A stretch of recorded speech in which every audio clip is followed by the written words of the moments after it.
Picture this. It's 6:14 in the morning. The alarm goes off. And before you've even opened your eyes, before you've even moved, there's already a feeling in your chest. Not quite dread. Not quite sadness. It's something smaller than that. Something quieter. It's just the knowing. Another day. Same loop. You reach over, turn it off, and lie there for a second staring at the ceiling, and somewhere in the back of your mind a thought passes through that you don't let yourself hold onto too long. Is this it? Is this just what life is? Most people push that thought away and get up. And that's the right move, by the way. You've got things to do.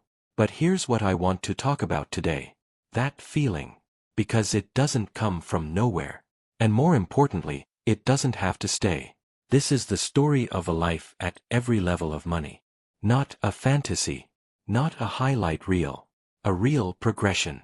From the version of you that's just trying to survive the month, all the way to the version of you that wakes up one morning and realizes you never have to work again if you don't want to. And what I want you to notice, more than the numbers, is how the person changes at each level. How they think differently. How they walk differently. How they relate to other people differently. Because money doesn't just change your bank account. It changes something inside you. And that part almost nobody talks about. Let's start at the bottom. And I mean the real bottom. You're 24 years old. You make $3,200 a month after taxes. Your rent is $1,100. Your car payment is $340. Insurance, phone, groceries, internet. By the time you add it all up, you've got maybe $200 left at the end of the month, and that's assuming nothing goes wrong. And things always go wrong. A parking ticket. A copay. Your laptop charger dies and suddenly you're spending $45 you didn't budget for. You check your account at 11 p.m. not because you want to, but because you have to. Because you need to know if that pending charge is going to overdraft you. This is level 0. Survival. And the defining feature of survival isn't just that you have no money. It's that money is always in your head. You're at dinner with friends and you're doing math in your mind. You're in the grocery store and you're calculating. You're having a normal Tuesday afternoon and somewhere in the background of your brain, money is running like a low-level anxiety that never fully turns off. Psychologists actually have a word for this. They call it scarcity mindset. And research shows it literally borrows mental bandwidth. People under financial stress perform worse at problem solving, make worse decisions, and have worse memory. Not because they're less intelligent, but because part of their brain is always occupied. The problem isn't you. The problem is that nobody ever sat you down and explained how this works. Not really. Not in a way that mattered. So here's the first thing that shifts. Not a financial shift. A mental one. The moment you stop thinking, I'm bad with money, and start thinking, I was never taught this. That's it. That's the first crack in the ceiling. Because once you stop blaming yourself, you can start asking real questions. Like, where is the money actually going? And what would it take to just stop bleeding? This is where level 1 begins. Stability. And it starts with the smallest, most boring thing in finance. A $1,000 emergency fund. That's it. $1,000 sitting in a separate savings account that you do not touch unless there is an actual emergency. This doesn't sound exciting.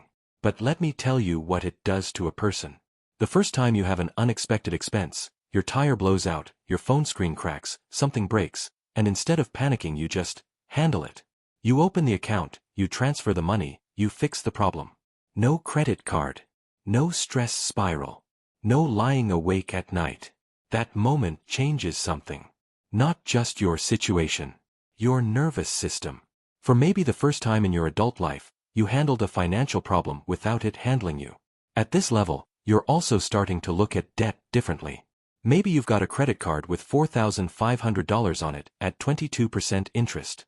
That number used to feel abstract. Now it feels like a leak in a boat. Every month you're paddling hard, but water is still coming in. So you start putting an extra $150 a month toward the card. It takes 2 years. 2 years of patience and a little sacrifice. And the month it hits 0, you feel something you didn't expect. It's not relief, exactly. It's lighter. Like you've been carrying something so long you forgot it was there, and now you've set it down. Money stops being a source of shame. It becomes neutral. Just math. And that shift, from shame to math, is more powerful than any financial strategy one could tell you about. Now you're at level 2. You've got your emergency fund. Your bad debt is gone. You're not rich. But for the first time, the month isn't a countdown to disaster. And here's where most people stop. Right here. Because it feels good enough. The pressure is off. The anxiety is quieter. And quieter starts to feel like fine. But fine isn't free. And you know it. So you start asking the next question. You're 27 now. You've heard about investing. You've heard about index funds. You've told yourself you'll start when you have more money. You've been telling yourself that for 3 years. And then one night you do a little math that breaks your brain. If you invest $200 a month starting at age 27 in a simple broad market index fund that grows at roughly 8% per year, by age 57 you'd have around $300,000. That sounds fine. But if you had started at 22, same $200 a month, same 8%, you'd have closer to $450,000. The 5 years you waited cost you $150,000. Not because of anything dramatic. Just time. Time you can't get back. So you start. Not $500 a month. Not a big confident investment. Just $200. Automated. Every month it leaves your account before you can spend it. And here's the strange part. The first few months, you barely notice the money. You check the account and it's gone up a little. Then the market dips and it's gone down. And you feel this irrational panic, like you've done something wrong. But you leave it. Because you've learned that the dip isn't the danger. Selling during the dip is the danger. 6 months in, 12 months in, the account balance starts to feel real. You've got $2,800 in there, and it grew slightly on its own. Not because you did anything, but just because it exists. And something shifts in your thinking that is hard to describe. Money starts to feel like it has a life of its own. Like it's out there doing something while you're sleeping. While you're watching TV. While you're at work. That feeling, small as it is at $2,800, is the first taste of what it actually means to have money working for you instead of just you working for money. This is level 3. And psychologically, this is massive. Because for the first time, your financial future is not 100% dependent on what you do with your body and your time this week. There's a second engine running. It's tiny, but it's running. Years pass. You're 32. You got a raise. You increased your investment to $500 a month. Your portfolio is around $38,000. That's not, I never have to work again, money. But it's not nothing either. And you notice something about yourself. You're a little less desperate at work. Not lazy, you still care, you still perform, but you're not scared the same way. When your manager gets short with you, you don't spiral. When a better job opportunity comes along, you actually consider it instead of staying out of fear. The money in that account is doing something that has nothing to do with money. It's giving you a little bit of nerve. And then life happens. You're 35, you've got a partner, maybe a kid, a mortgage. The investment account is around $85,000 now.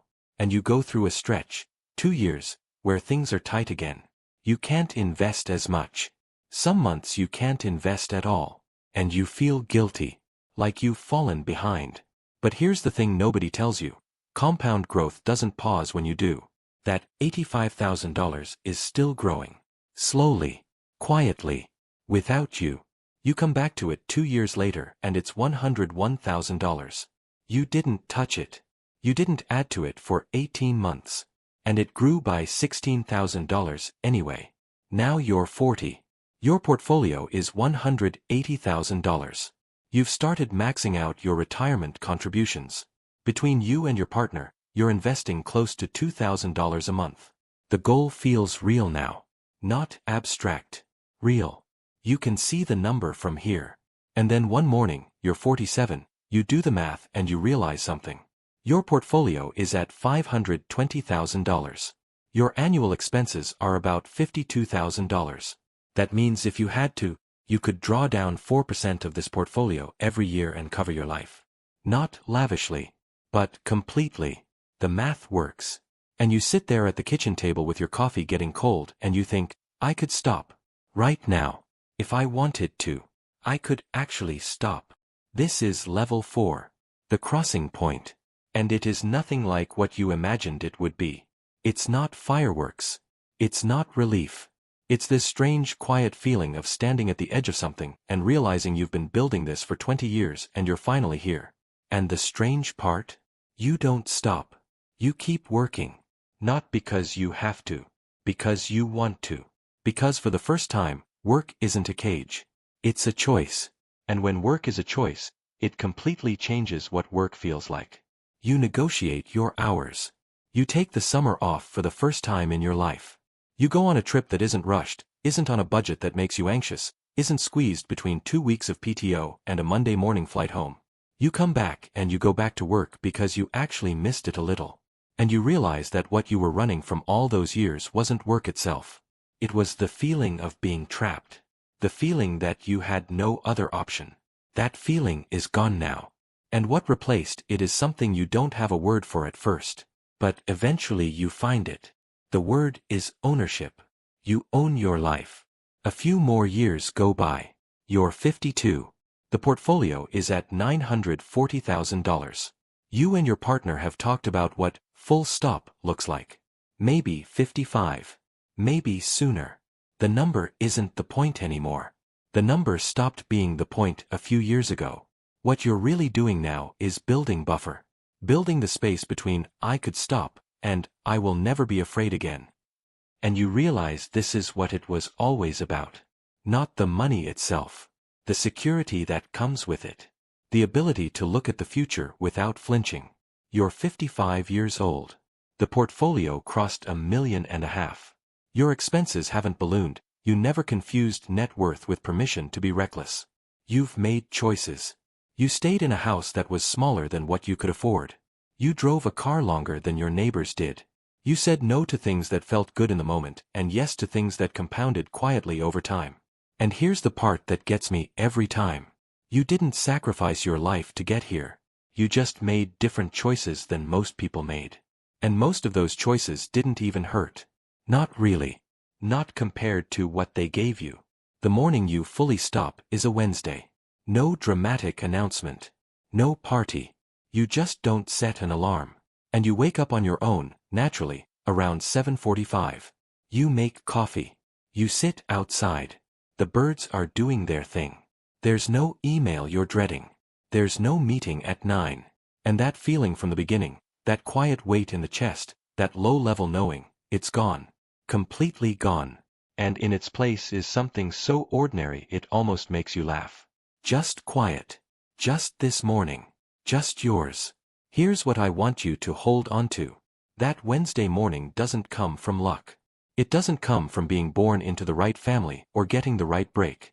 It comes from a 24-year-old who is tired of checking their bank account at 11 p.m., who decided to learn one thing, do one thing, start one thing. It comes from the emergency fund. The paid-off card. The $200 a month that turned into $500 that turned into something that moved on its own. The alarm goes off at 6:14. And somewhere, right now, someone is lying there looking at the ceiling.